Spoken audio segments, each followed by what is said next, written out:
DP speaks நேயர்களுக்கு வணக்கம். And இப்போ திமுகவுக்கு ஒரு பிக்கெஸ்ட் ஊசியை போட்டுக்கு சிபிஐ அப்படிங்கிறது ஒரு பேசும் பொருளாக மாறிட்டு இருக்கு. அண்ட் இப்போ ரொம்ப சமீபத்துல விஜய் அவர்களுடைய அந்த கரூர் சம்பவம் எல்லாருக்கும் தெரிந்த விஷயம் தான். ஸோ சிபிஐ என்கொயரிக்காக ஆல்ரெடி டெல்லிக்கு வாங்க அப்படின்னு சொல்லி கூப்பிட்டுருந்தாங்க. அவர் போனாரு வந்தாரு இந்த மாதிரி ஒரு ரெண்டு முறை அப்படிங்கிறது போயிட்டு வந்தாச்சு. ஸோ இதை பத்தி இப்ப நிர்மல்குமார் அவர்கள் பேசுவதாவது என்ன சொல்றாருன்னா, இதுக்கப்புறமா எங்களுக்கு சம்மன் அப்படிங்கிறது அந்த தரப்புல இருந்து எதுவும் வராது, டெல்லி தலைமையில இருந்து எதுவும் வராது, நாங்க எல்லாத்தையும் முடிச்சாச்சு, எங்க பக்கத்துல இருந்து அவர்கள் என்னன்னா கேள்விகள் கேட்கணுமோ அது எல்லாத்தையுமே கேட்டாச்சு, முடிஞ்சிருச்சு, இதுக்கப்புறம் நாங்க போறதோ வர்றதோ எல்லாம் இருக்காது. அண்ட் என்னவோ குற்றப்பத்திரிகையில இவர் தான் அக்யூஸ்ட் அப்படிங்கிற மாதிரி எல்லாம் பேசுறாங்களே, இது உண்மையா அப்படின்னு கேட்கும்போது அந்த லெவலுக்கு எல்லாம் ஒன்றும் கிடையாது அப்படிங்கிறத உறுதிப்படுத்திருக்கிறாங்க.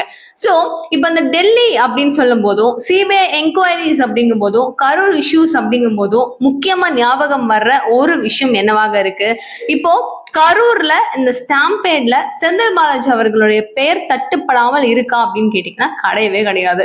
புதுக்கோட்டை மீட்டிங்ல அவ்வளோ பேர் இருக்கிற ஒரு ஒரு கிரவுட்ல அமித்ஷா அவர்களும் அந்த இடத்துல இருக்கும் பட்சத்துல அவருக்கு முன்னாடி நயினார் நாகேந்திரன், நம்ம தமிழகத்தினுடைய மாநில தலைவராக இருக்கக்கூடிய இவர் என்ன சொல்றாரு, செந்தில் பாலாஜிக்கும் இந்த கரூர் சம்பவத்துல 41 உயிரிழப்பு அப்படிங்கிறதுக்கும் சம்பந்தம் இருக்கு அப்படின்னு அமித்ஷா அவர்கள் முன்னிலையில சொல்றாரு. அவர் எப்படி அசால்ட்டா ஒரு துருப்பு இல்லை அப்படின்னா, அவருக்கான சில எவிடன்சஸ் இல்லை அப்படின்னா எப்படி அவ்வளவு பெரிய ஒரு ஸ்டேட்மெண்ட், சாதாரண விஷயம் இல்லை. என்னன்னா 41 உயிரிழப்பு அப்படிங்கிறது இன்றைக்கு வரைக்கும் யாராலையுமே மறக்க முடியாது. இன்னும் அதை பத்தி பேசிக்கிட்டு தான் இருக்கும். என்ன ஆச்சு, என்ன நடந்திருக்கும் அப்படிங்கறத பத்தியும் விஜய் அவர்களை பார்க்கும் போது எல்லாருக்கும் தோன்றதும், செந்தில் பாலாஜி அவர்களை பார்க்கும் போது தோன்றதும், இந்த மாதிரி நிறைய இருக்கு. கரெக்டாங்க. சோ இந்த சுச்சுவேஷன்ல இது எப்படிதான் கையாளுவாங்க, இதடா ஹேண்டில் பண்ணுவாங்க அப்படின்னு சொல்லி நம்மளுக்கே ஒரு கன்ஃபியூஷன்ஸ் இருக்கும்ல. இந்த சுச்சுவேஷன்ல நயினார் பேசுறதுன்றது ரொம்ப பெரிய ஒரு ஸ்டேட்மெண்ட், ரொம்ப பெருசு. சோ இது அமித்ஷா முன்னாடி பேசுறாரு அப்படிங்கிறது இன்னும் பெருசு. சோ நம்ம கையில வந்தாங்க இவங்கள, இந்த குற்றவாளிகள் எல்லாம் தண்டிக்காம விட போறது இல்ல, கன்ஃபார்ம் ஏதோ ஒண்ணு இருக்கு அப்படிங்கிறாரு. இன்னொரு பக்கம் ஆதவர்ஜுனாவை நம்ம அவர் பேசின விஷயங்களை மறந்துருக்கவே முடியாது. அவரும் சொல்லியிருந்தாரு, கண்டிப்பா இந்த செந்தில் பாலாஜி அவர்கள் மேல எங்களுக்கு ஒரு டவுட் இருக்கு அப்படின்னு சொல்லி நாங்க சொன்னாவே போதும், அதை எப்படிலாம் குறையணும், எப்படிலாம் ஆராய்ச்சி பண்ணணும், எப்படிலாம் விசாரணை பண்ணணும் அப்படிங்கிறது கண்டிப்பா சிபிஐஸ்க்கு தெரியும் அப்படிங்கிற விஷயத்தெல்லாம் சொல்லியிருந்தாரு. சோ கூட்டி கழிச்சு பார்த்தோம் அப்படின்னா நேரு அவர்கள் ஆல்ரெடி ஒரு பெரிய ஊழல் குற்றச்சாட்டு அப்படின்னு சொல்லி சிக்கிக்கிட்டு என்னடா பண்றதுன்னு சொல்லிட்டு சீரழிஞ்சிட்டு இருக்காரு. இந்த நேரத்துல இவர் கூடவே அடுத்த கட்டமா செந்தில் பாலாஜி அவர்களுடைய பெயரும் இருக்கு அப்படிங்கிறது ஒரு பெரிய பேசும் பொருளாக மாறுது. அதுவும் தேர்தல் நேரங்கள்ல இப்படிப்பட்ட விஷயங்கள்லாம் ஏன் அடுத்தடுத்து வந்துட்டு இருக்கு, செந்தில் பாலாஜியும் ஏன் இதுல மாட்டிட்டு இருக்காரு, கும்மன் இருந்திருக்கலாமே அப்படிங்கிற மாதிரி இருக்கு. சரி, இதெல்லாம் மட்டும் தானே ஆதாரம், இதுக்காகவா அப்படி எல்லாம் பண்றாங்கன்னு கேட்டீங்கன்னா அப்படி கிடையாது. நம்ம விஜய் அவர்கள் ரொம்ப சமீபத்துல போயிட்டு இருந்தாரு சிபிஐ என்கொயரிஸ்க்கு இல்லையா, அங்க அவர் பேசும்போது வேலுச்சாமிபுரத்துல நான் போனேன், இறங்கினேன், அங்க நான் நல்லா பேசினேன், ஆம்புலன்ஸ் எல்லாம் போகும்போது எனக்கே சில சந்தேகங்கள் அப்படிங்கிறது வர ஆரம்பிச்சிருச்சு, நான் எப்போ பாட்டிலுக்கு 10 ரூபா அப்படின்னு சொல்லி பாட்டு பாட ஆரம்பிச்சனும் அந்த நேரத்துல இருந்து ஆரம்பிச்சிருச்சு செருப்புகளை கொண்டு பயங்கரமா வீச ஆரம்பிச்சுட்டாங்க.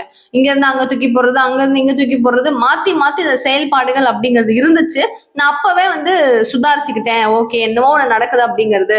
சோ இங்க இருந்து எங்களுடைய ஆட்கள், அதாவது எங்களுடைய தமிழக வெற்றி கழகத்தினுடைய தொண்டர்கள் யாரா செருப்பு வீசுறதுன்னா அங்கவே ஒண்ணு ஆரம்பிச்சிருச்சு. திடுதிப்புன எலக்ட்ரிசிட்டி போர்டு எதுக்காக கரண்ட்டை கட் பண்ணணும், இந்த மாதிரி நிறைய சந்தேகத்திற்குரிய விஷயங்கள் எல்லாத்தையுமே சொல்றதும், ஆம்புலன்ஸ் டிரைவருக்கு போலீஸ் அங்க இருக்கிறவரு போன் மூலமா பணம் அனுப்புறாரு, ஒரு பிஏ சொல்லப்பட்டு அனுப்பப்படுது அப்படின்னு சொல்லிட்டு ரொம்ப சமீபத்துல நிறைய பத்திரிகையாளர்கள் எல்லாம் பேசியிருந்தாங்க. அந்த மாதிரி எல்லாம் நடந்திருக்கு. இவ்வளோ பேரும் எங்களுக்கு பின்னணியில இவ்வளவு வேலைகள் செய்திருக்கிறாங்க, அப்போ சந்தேகம் வருமா வராதா, அப்ப இது யார் பண்ணிருப்பான்னு தெரியுதா தெரியலையா அப்படின்னு சொல்லிட்டு நிறைய கோர்வையான ஆதாரங்கள் அப்படிங்கிறதும் நம்ம தமிழக வெற்றி கழகம் சார்பில் கொடுக்கப்பட்டிருக்கு. விஜய் மேல பெருசா குற்றம் அப்படிங்கிறது சொல்லவே முடியாது, அவர் இதுக்கு காரணம் கிடையாது அப்படிங்கிறது நிரூபணமாகும், யாரு குற்றவாளி அப்படிங்கிறது கூடிய விரைவில் நிரூபிக்கப்படும் அப்படிங்கிறதும் சொல்லப்படுது. இது கூடவே விஜய் அவர்களை ஏமாற்றின டிடிவி தினகரன் அவர்கள் அப்படிங்கிறது இன்னைக்கு ரொம்ப ட்ரெண்டிங்கா போகுது. என்ன காரணம், தேசிய ஜனநாயக கூட்டணியில நான் இணையற திரும்பவும் அப்படின்னு சொல்லிட்டு அமமுக டிடிவி தினகரன் அவர்கள் இணையறாரு.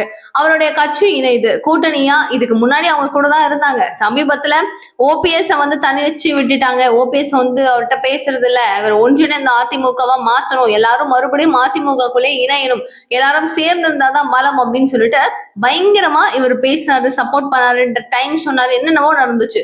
செங்கோட்டையன் அவர்கள், டிடிவி தினகரன் அவர்கள், அடுத்ததான் வந்து ஓபிஎஸ் அவர்கள் அப்படின்னு எல்லாரும் சேர்ந்து ஒன்றாக இணைந்து நம்ம இதை வந்து செயல்படுத்தலாம், சேர்ந்து இருப்போம் அப்படின்னு சொல்லிட்டு ஒரு மாதிரி இருந்துட்டு இருந்தாங்க. ஆனா செங்கோட்டையன் கொஞ்சம் உஷாராயிட்டு என்ன பண்ணிட்டாரு, இதுக்கப்புறம் நம்ம இங்க இருந்தா நல்லா இருக்காது, விஜய் கூட போயிடலாம் அப்படின்னு சொல்லிட்டு அவர் அந்த பக்கம் தாக ஆரம்பிச்சுட்டாரு. அண்ட் இங்க இருக்கிற நபர்கள் அப்படிங்கிறவங்க எப்படியாக இருக்கிறாங்க, எந்த மாதிரி தோரணையில இருக்காங்க அப்படின்னு சொல்லி பார்க்கும்போது இங்கதாங்க செக்கு. சோ இதுக்கு முன்னாடி டிடிவி தினகரன் லாஸ்டா ஒரு நிர்வாக குழு மீட்டிங் ஒன்று நடந்துச்சு. அந்த மீட்டிங்ல எந்த இடம் அது, என்னவோ ஒரு ஊருங்க, மறந்துட்டேன் நானு. பட் அந்த இடத்துல அவர் சொல்றாரு, நான் வந்து நீங்க யார் யாருக்கு கூட்டணியா இருக்கணும், எந்தெந்த கட்சிக்குன்னு நிறைய பேர் சொல்லியிருக்கீங்க, நான் எல்லாத்தையுமே கேட்டுட்டேன், நான் எல்லாத்தையுமே பார்த்துட்டேன், நீங்க எல்லாருக்கும் யாரு அதிக அளவுல ஆசைப்படுறீங்களோ அந்த கூட்டணி தான் அப்படின்றாரு. சரி, அது வரைக்கும் ஓகே நம்மளுக்கு இருந்துச்சு மனசுல. அப்போ ஆட்சியிலும் அதிகாரத்திலையும் சரி பங்கு யார் கொடுப்பாங்களோ அவங்க கூட தான் அமமுக கட்சி கூட்டணியை வைக்கும் அப்படின்னு சொன்னாரு. ஏன்னா அது இப்படி சொல்றாரு, இப்போதைக்கு ஆட்சியிலையும் அதிகாரத்திலையும் பங்குன்ற விஷயத்தை இன்றைய தேதி வரைக்கும் எடப்பாடியார் ஒத்துக்கவே இல்லை. கரெக்டா? திமுக பக்கம் காலை கூட எடுத்து வைக்க முடியாது. அப்போ இருக்கிற ஒரே ஆப்ஷன் விஜய் தான். அவர் தான் எப்பவுமே அழுத்தம் திருத்தமா ஆட்சியிலையும் அதிகாரத்திலையும் பங்குன்னு எப்பவுமே சொல்றாரு. அப்ப அவர் தான் அப்படின்னு சொல்லிட்டு கிட்டத்தட்ட ஒரு 100க்கு 99.9% கன்ஃபார்ம் பண்ணி வச்சிருந்தாங்க எல்லாருமே. ஈவன் நம்மளுமே வந்து வாய்ப்பு இருக்கோ அப்படிங்கிற மாதிரியும் பேசியிருந்தோம். பட் ஆனா முழுமையா போறதுக்கு வாய்ப்பு இருக்கான்னு தெரியலன்ற மாதிரியும் பேசியிருந்தோம். சோ கிட்டத்தட்ட ஒரு கோர்வை இருந்துச்சு. ஆனா இன்னைக்கு அவ்வளவு அளவுக்கு ஒரு நம்பிக்கையை காமிச்சிட்டு தொண்டர்களுக்கே ஷாக்காம். தொண்டர்களுக்கே ஆமாவா நம்ம அங்க போறோமான்றதுலாம் தெரியாதான். அவ்வளவு பெரிய ஒரு ஷாக்கா தொண்டர்களுக்கே.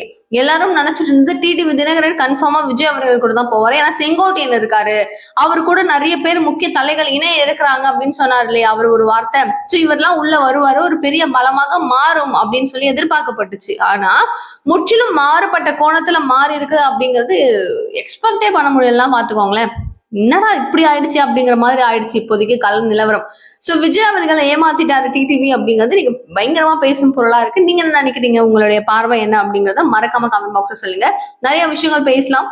நிகழ்கால நிகழ்வுகளுக்கு சேனலை சப்ஸ்கிரைப் பண்ணிக்கோங்க. தேங்க்யூ சோ மச் ஃபார் வாட்சிங் திஸ் வீடியோ. பாய்.